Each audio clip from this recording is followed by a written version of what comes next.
Love जिहाद के मुद्दे को लेकर आज अधिवेशन के दूसरे दिन सत्ता पक्ष और विपक्ष में खासी भिड़ंत देखने को मिली।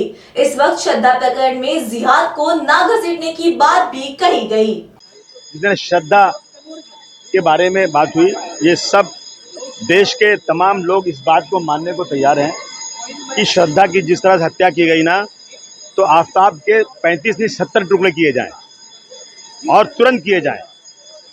ये बिल्कुल माफी लायक नहीं है, परंतु इसको किसी धर्म से जोड़ना बिल्कुल गलत है।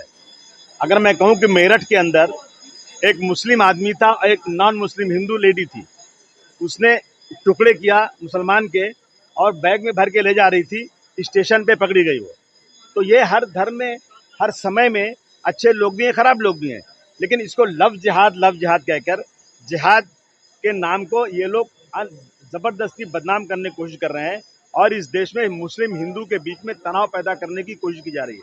अभी पिछले दिनों नितेश राणे ने बहुत चिल्लाया था, ये यहाँ का मामला था, ये अमरावती ज़िले का। वहाँ पे अमरावती के पास एक लड़का था जिसका नाम था इरफान और लड़की थी खुशबू। इरफान ड्राइवर था जो 9th क्लास पढ़ा हुआ है, खुशबू लड़की है जो BSc पढ़ी हुई है। मैं इसकी तह तक गया हूँ, सच्चाई सबको मालूम है, लेकिन इसको हिंदू मुस्लिम बनाया जा रहा है। खुशबू लड़की हिंदू थी, इमरान मुस्लिम था, दोनों में 5 सालों से आना जाना था, 5 सालों से मोहब्बत थी। और ये कोई नई बात नहीं है, हज़ारों मुस्लिम लड़कियां हिंदुओं से शादी की हैं, मैं नाम गिना सकता हूँ। हज़ारों हिंदुओं ने मुस्लिम से, मुस्लिमों ने हिंदुओं से शादी किया है। 18 साल की उम्र के बाद कोई भी कहीं जाकर शादी कर सकता है। तो ये 5 साल तक मोहब्बत थी, लड़की भी लड़के घर आती थी, लड़का भी लड़के घर जाता था। लेकिन जिस दिन इन्होंने शादी किया और समाज के वो लोग जो हिंदू मुस्लिम को बांटना चाहते हैं, वो आज बहुत दनदनाते फिर रहे हैं, पूरे देश में जो चाहे कर लेते हैं। वो लोग उस लड़के के घर पे गए और लड़के के बाप को, भाई को दबाव डाला कि बुलाओ उनको वहाँ से। वो बुलाए गए तो लड़की को ये दबाव डाल दिया गया कि तुम ये कह दो कि ये लड़का हिंदू बन के शादी किया है, मैं नहीं जानता था ये मुसलमान है, और ये मामला इतना उठाया गया। सच्चाई अगर मालूम की जाए तो ये गलत बात है। ये इस तरह की बातें लाकर हिंदू मुस्लिम में जो बंटवारा किया जा रहा है ना, वो बिल्कुल ठीक नहीं है। और लव जिहाद जो लफ्ज़ है, मैंने कहा उप मुख्यमंत्री से, डिप्टी चीफ मिनिस्टर से कि लव जिहाद पर मैं आपको कई 100 किताबें दे सकता हूँ, जिहाद के ऊपर, लव जिहाद नहीं, जिहाद के ऊपर कई किताबें दे सकता हूँ। और जिहाद इज़ ए वेरी रिस्पेक्टेड लफ्ज़, आप इसको इस तरह से इस्तेमाल मत कीजिए।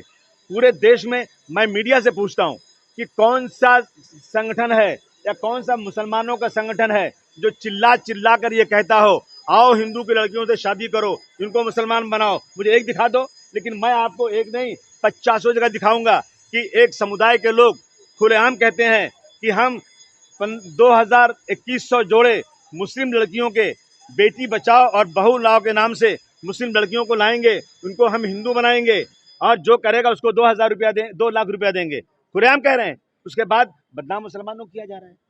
इस तरह की चीज़ें लाकर हिंदू मुस्लिम को टकराव करने की कोशिश की जा रही है। अभी आज भी मैं कहूँ कि नाजिया आरिफ शेख, 16 साल उम्र उसकी है, वैभव किशन राव के ऊपर कंप्लेन है। यह है चंदूर रेलवे में अमरावती में 28/5/22 से कंप्लेन हुई है। आज तक लड़की नहीं मिली।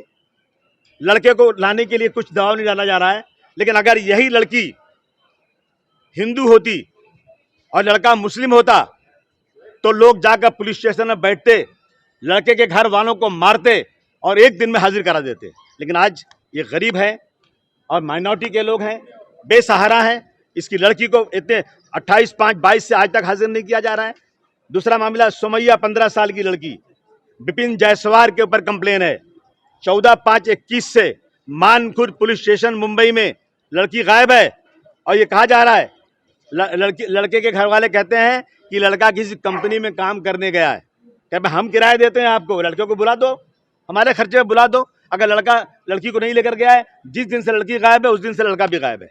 लेकिन आज ये हो गया 14 मई 2021 से गायब, आज तक लड़की को हाजिर नहीं किया गया। लेकिन किसी को इसकी चर्चा जरूरत नहीं है। लेकिन अगर ये समुदाय, अगर ये लड़की हिंदू की होती तो 3 दिन में मसला हल हो जाता। ये इस देश में हो रहा है, ये देश के लिए बहुत हानिकारक है। लव जिहाद नाम की कोई कमेटी नहीं है, ये ज़बरदस्ती हिंदू मुसलमानों को लड़ाने का काम किया जा रहा है। मेरी मांग है कि इन चीज़ों को ख़त्म किया जाए। अब एक कमेटी बनने जा रही है जो जो इनको सुपरवाइज़ करेगी, चेक करेगी कौन सा क्या है। देखिए 18 साल की उम्र के बाद कोई भी शादी कहीं कर सकता है, अपनी मर्ज़ी से कर रहा है।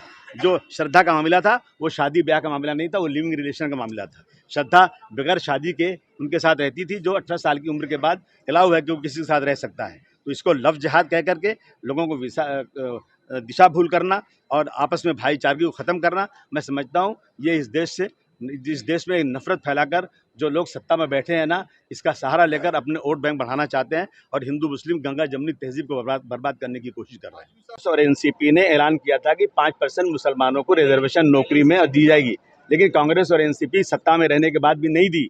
और हमारे लक्षद्वीप के जवाब में मिस्टर नवाब मलिक ने कह दिया कि हम रिजर्वेशन मुसलमानों को दे ही नहीं सकते, इसलिए कि जब तक पार्लियामेंट में वहाँ पे अमेंडमेंट नहीं होगा, कोटा नहीं बढ़ेगा, उस वक्त तक किसी को रिजर्वेशन नहीं मिलेगा। तो फिर मेरा सवाल था कि फिर कांग्रेस एनसीपी क्या जाहिल थी उस वक्त, क्या पढ़े लिखे लिए उनके पास नहीं थे जब उन्होंने इसको लाया था कि हम मुसलमानों को रिजर्वेशन देंगे? इसका मतलब है ये बेवकूफ़ बना रहे हैं, सिर्फ और सिर्फ मुसलमानों को बेवकूफ़ बनाकर वोट लेना चाहते हैं, ये देना नहीं चाहते। सत्ता में थे तो नहीं दिया, अब सत्ता में नहीं है तो अब इधर आंदोलन भी कर सकते हैं कि भाई बीजेपी से मांग भी कर सकते हैं। ये बेवकूफ़ बनाने की बात है।